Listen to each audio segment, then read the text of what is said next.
गलत है ये, गलत है ये। जो लोग उनका बचाव कर रहे हैं उनको इस बात का एहसास तब तक नहीं हुआ जब तक आलोचना नहीं, गलती से जुबान से ये बात निकल गई होती, जुबान फिसल गई होती, तो इस बात को वो पुनः विधान परिषद में जाके नहीं दोहराते। और अगर आप उनके बयान को देखिएगा, जितना अश्लील उनका बयान विधानसभा में था उससे कई ज्यादा अश्लील विधान परिषद में था। भाई उनकी खुद की मंत्री मुंह छुपा रही थी।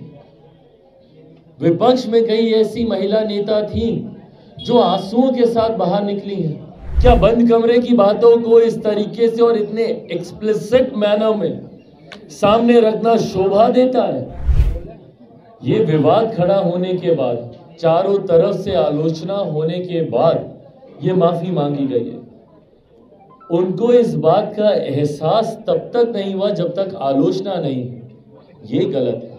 अगर उनको स्वतः एहसास होता या स्लिप ऑफ टंग होता या गलती से जुबान से ये बात निकल गई होती, जुबान फिसल गई होती, तो इस बात को वो पुनः विधान परिषद में जाके नहीं दोहराते।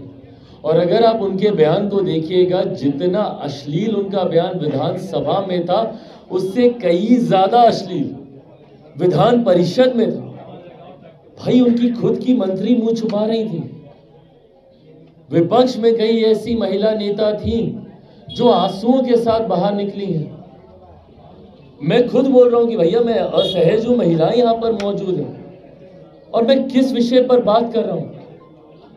और मुझे नहीं लगता देश के इतिहास में कभी भी किसी मुख्यमंत्री तो छोड़ दीजिए, किसी नेता की ऐसी भाषा को लेकर हम लोगों ने कभी चर्चा की हो। मैं अपने परिवार में ये बात नहीं कर पा रहा हूं।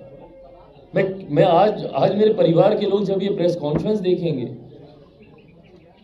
तो मैं उनको बताऊंगा कि मैं किस विषय पर मैं ये प्रेस कॉन्फ्रेंस में कर आया हूं। ये शर्मनाक है और एकदम अक्षम्य है। इसकी माफी गलत है ये, गलत है ये। जो लोग उनका बचाव कर रहे हैं और उप मुख्यमंत्री युवा हैं, क्या वो समर्थन करते हैं ऐसी भाषा का? क्या बिहारी और बिहार के युवाओं को इस छवि में देश के सामने दिखाया जाना चाहिए? क्या बंद कमरे की बातों को इस तरीके से और इतने एक्सप्लिसिट मैनर में सामने रखना शोभा देता है? कैसे आप इनका बचाव कर सकते हैं?